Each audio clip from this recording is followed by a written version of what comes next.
아프리카 케냐에서 미국 정부가 추진하던 에볼라 격리시설 설치 계획이 결국 중단됐습니다.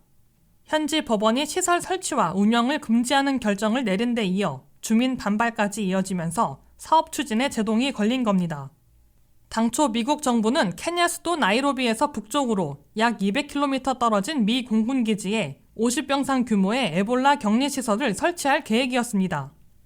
콩고 민주공화국과 우간다에서 발생한 에볼라 확진자나 접촉자를 미국으로 이송하기 전에 격리하고 관리하기 위한 목적이었습니다.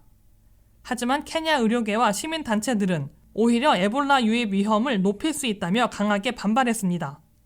일부 주민들은 시설이 자국을 감염병 전초기지로 만들 수 있다고 우려했고 결국 관련 소송까지 제기됐습니다. 현재 케냐에서는 에볼라 확진 사례가 보고되지 않은 상태입니다.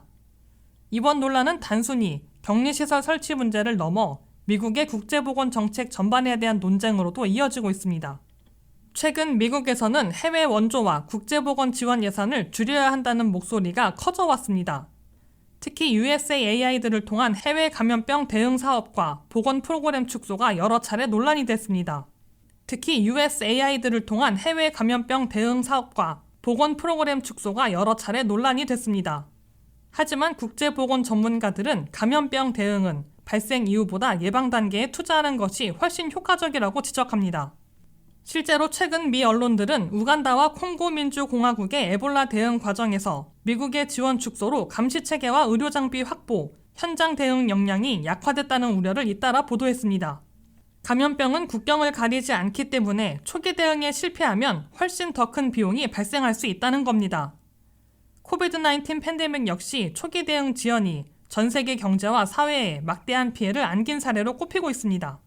전문가들은 해외 감염병 대응 예산을 줄여 단계적으로는 비용을 절감할 수 있지만 전염병이 확산할 경우 결국 더 큰 경제적, 사회적 대가를 치를 수 있다고 경고하고 있습니다. 특히 국제 항공 이동이 일상화된 상황에서 아프리카의 감염병 문제가 더 이상 특정 지역만의 문제가 아니라는 점도 강조하고 있습니다. 이번 케냐 사례는 감염병 대응을 위한 국제 협력과 공공보건 투자 사이에서 각국이 어떤 균형점을 찾아야 하는지 다시 한번 보여주는 사례로 평가되고 있습니다. WKTV 뉴스 안혜린입니다.